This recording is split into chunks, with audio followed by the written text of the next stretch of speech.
Assalamu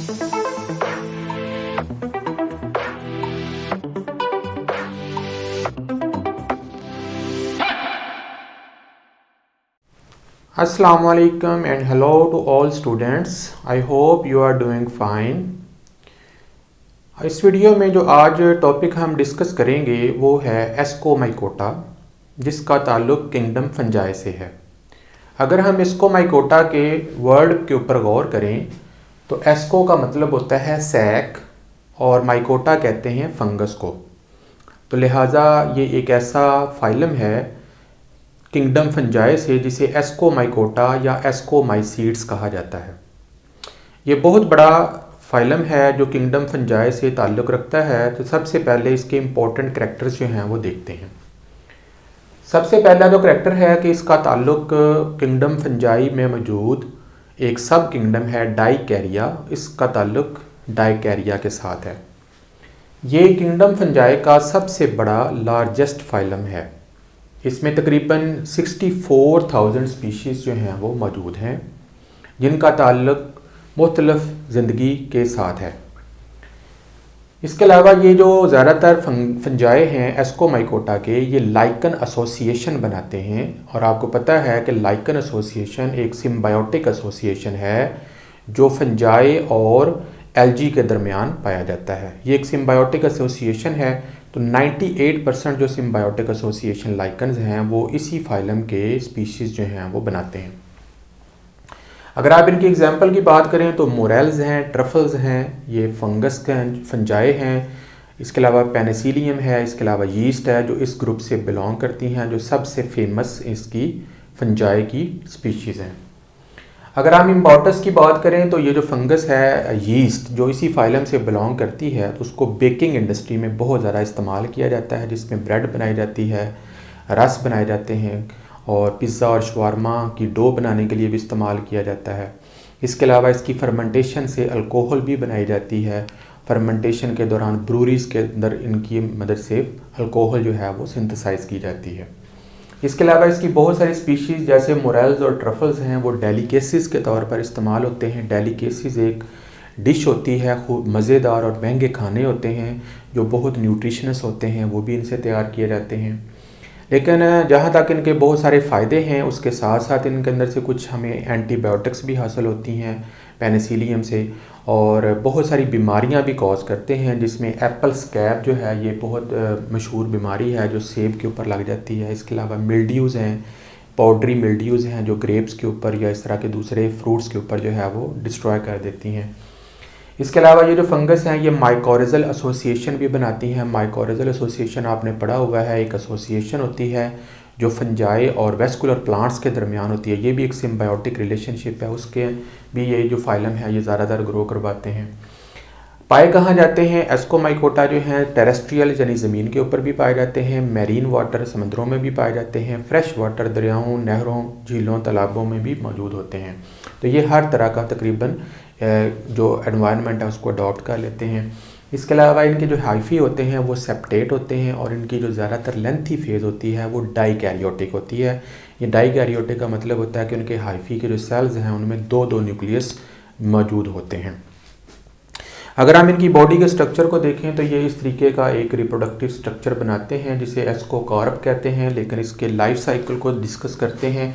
ये asexual reproduction भी करते हैं, बाय बडिंग करते हैं, बाय कोनिडिया भी करते हैं, बाय स्पोर्स भी करते हैं इसके मुख्तलिफ स्पीशीज़, और इसकी सेक्सुअल रिप्रोडक्शन जो है वो भी बहुत कॉमन है। तो आज हम इसका लाइफ साइकिल जो है वो डिस्कस करेंगे। सबसे पहले मेरे पास एक डाइकैरियोटिक हाइफी है। डाइकैरियोटिक का मतलब होता है जिसमें दो न्यूक्लियस हों। तो ये इसका हाइफी है जिसमें आपको सेप्टेट हाइफी नज़र आ रहे हैं जो कि जिनके दरमियान सेप्टम मौजूद होती है, और हर सेप्टम में के दरमियान हर सेल के अंदर दो न्यूक्लियस होते हैं। ऐसे हाइफी को हम N+N हाइफी बोलते हैं क्योंकि अभी उसके अंदर प्लाज्मोगैमी हुई है। प्लाज्मोगैमी का मतलब होता है कि दो मुख्तलिफ हाइफी के जो साइटोप्लाज्म हैं वो तो मिल गए होते हैं, लेकिन अभी उनके न्यूक्लियस जो हैं वो आपस में नहीं मिले, तो कैरियोगैमी होना जो है अभी बाकी है। तो ये इनका डाइकैरियोटिक हाइफी है।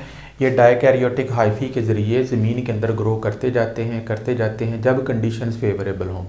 फेवरेबल कंडीशंस कब होती हैं? जब इनको हॉट एंड ह्यूमिड वेदर मिलता है, गर्मी मिलती है, नमी मिलती है, तो ये बहुत तेज़ी के साथ ऑर्गेनिक मैटर जहाँ पर भी मौजूद होगा, डेड ऑर्गेनिक मैटर, जानवरों के मरे हुए अज्जा, पौधों के मरे हुए अज्जा, वहाँ पर ये तेज़ी के साथ ग्रो करती है।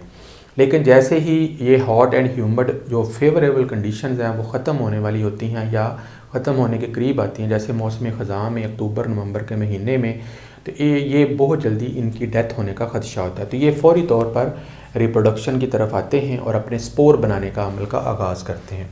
डायकैरियोटिक हाइफी में जो मौजूद न्यूक्लियस हैं वो कैरियोगैमी करते हैं। कैरियो का मतलब होता है न्यूक्लियस, गैमी का मतलब होता है यूनियन। इनके जो हाइफी के अंदर 2 न्यूक्लियाई होते हैं वो आपस में मर्ज हो जाते हैं और एक सिंगल डिप्लॉयड न्यूक्लियस बन जाता है। इस अमल को कैरियोगैमी कहते हैं। अब अगर आप यहाँ पर देखें तो ये एक डिप्लॉयड जाइगोट जो है वो एक सेल के अंदर जो है वो डिवेल्प हो जाता है। तो ये जो मैंने आपके सामने बनाया है ये वो सेल हैं जो कि यहाँ पर ग्रो कर रहे हैं, इसकी तरफ बाद में आते हैं।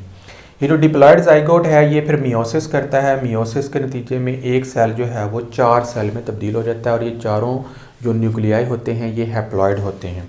उसके बाद ये जो हैप्लॉयड न्यूक्लियाई हैं ये माइटोसिस करते हैं एक दफ़ा और 4 से 8 सेल में तब्दील हो जाते हैं। ये जो 8 सेल हैं ये लेटर ऑन जो हैं वो स्पोर्स में तब्दील हो जाते हैं, जिन्हें एस्कोस्पोर्स कहते हैं। ये जो फंगस है ये ज़ेर ज़मीन ग्रो करती चली जाती है, लेकिन थोड़ी देर के बाद इसके जो हाइफी हैं वो ज़मीन के बाहर आ जाते हैं। जैसे अगर आप यहाँ पर देखें तो ये बाहर आ गए हैं और एक सैक लाइक, एक कप लाइक स्ट्रक्चर बना लेते हैं जिसे एस्कोकार्प कहते हैं। एस्कोकार्प जो है ये आम तौर पर हम इसको फ्रूटिंग बॉडी कहते हैं और फ्रूटिंग बॉडी ऐसी बॉडी को कहते हैं जिसके अंदर स्पोर्स लगेंगे, जैसे मशरूम होती है। तो ये भी एक मशरूम की तरह की ही फ्रूटिंग बॉडी है, लेकिन इसकी शेप जो है वो कप शेप है, सैक लाइक है, इसलिए इनको एस्कोमाइकोटा भी बोला जाता है। अब ये जो कप शेप आपके सामने एक स्ट्रक्चर नज़र आ रहा है ये एस्कोकार्प है, फ्रूटिंग बॉडी है। इसके अंदर ये सारे हाइफी हैं। हाइफी ग्रो करने के बाद इनके अंदर ये रिप्रोडक्शन का अमल होता है और इनके अंदर फिर आगे थैली नुमा स्ट्रक्चर लगते हैं जिन्हें एस्कस कहते हैं, जो कि आपको रेड कलर में नज़र आ रहे हैं। ये भी एस्कस है, ये भी एस्कस है, ये भी एस्कस, एस्कस एस्कस। ये जो एस्कस होते हैं इनकी जमा जो है वो एस्काई होती है। इन एस्काई के अंदर ये जो स्पोर्स मैंने आपके सामने अभी डिटेल के साथ बताए हैं, 8 स्पोर बनते हैं, 1 2 3 4 5 6 7 8। हर एस्कस के अंदर 8 स्पोर बनते हैं। इसी एस्कोस्पोर्स, इनको एस्कोस्पोर्स बोलते हैं और ये जो एस्कस स्ट्रक्चर हैं इन्हीं की वजह से इनका नाम एस्कोमाइकोटा जो है वो रखा हुआ है। ये जो एस्काई होते हैं इनके दरमियान में पैराफाइसिस होते हैं जो कि न्यूट्रल किस्म के फिलामेंट होते हैं, हाइफी होते हैं, जो एक तरह का प्रोटेक्शन का काम करते हैं। जैसे ही इनके स्पोर मैच्योर होते हैं यहाँ पर एक छोटी सी ओपनिंग बन जाती है और इन ओपनिंग से, सुराख से जो स्पोर हैं वो बाहर निकल आते हैं। बारिश के ज़रिए, हवा के ज़रिए ये डिस्पर्स हो जाते हैं और दूर दराज मुकामात पर चले जाते हैं और वहाँ पर वेट करते रहते हैं। सारी सर्दियाँ जो कि उनके लिए अनफेवरेबल कंडीशन हैं, जनवरी का महीना, दिसंबर का महीना, फरवरी, मार्च, अप्रैल, जब ये गुजर जाता है, जैसे ही गर्मी आती है, ह्यूमिडिटी आती है, मौसम फेवरेबल हो जाता है, तो ये स्पोर जो हैं वो ग्रो करके नया मासीलियम, नया हाइफी जो है वो बना देते हैं और इनका लाइफ साइकिल जो है वो कंप्लीट हो जाता है। तो आई होप कि ये सारा चीज़ें जो हैं वो आपको क्लियर होंगी। इसके साथ साथ इसी फाइलम से ताल्लुक़ रखने वाली एक बहुत ही मशहूर फंगस यीस्ट है जिसको साइंटिफिक नेम सैक्रोमाइसिस सेरेविसियाई कहते हैं। वो एसेक्सुअल रिप्रोडक्शन भी करती है बडिंग के ज़रिए और सेक्सुअल रिप्रोडक्शन भी की जाती है विया एस्कोस्पोर्स के ज़रिए। और उसकी इम्पोर्टेंस में हम पहले ही डिस्कस कर चुके हैं कि उसको हम बेकरी में इस्तेमाल करते हैं बेकिंग करने के लिए, फर्मेंटेशन में इस्तेमाल करते हैं अल्कोहल बनाने के लिए, ब्रूरी में इस्तेमाल करते हैं अल्कोहल बनाने के लिए। और इसकी जो डिस्कशन है यीस्ट के हवाले से फिर किसी दिन नेक्स्ट लेक्चर में हम डिटेल के साथ करेंगे। तो ओवरऑल हम यहाँ पर हमने थोड़ा सा एस्कोमाइकोटा के स्ट्रक्चर को, प्रॉपर्टीज़ को और उसके रिप्रोडक्शन को जो है वो डिस्कस किया है। आई होप कि ये आपको क्लियर हो गया होगा। अगर आपको हो गया है तो प्लीज़ इसको लाइक करें, सब्सक्राइब करें, दोस्तों के साथ भी शेयर करें। नेक्स्ट किसी लेक्चर के साथ हाज़िर होंगे। अल्लाह हाफ़िज़।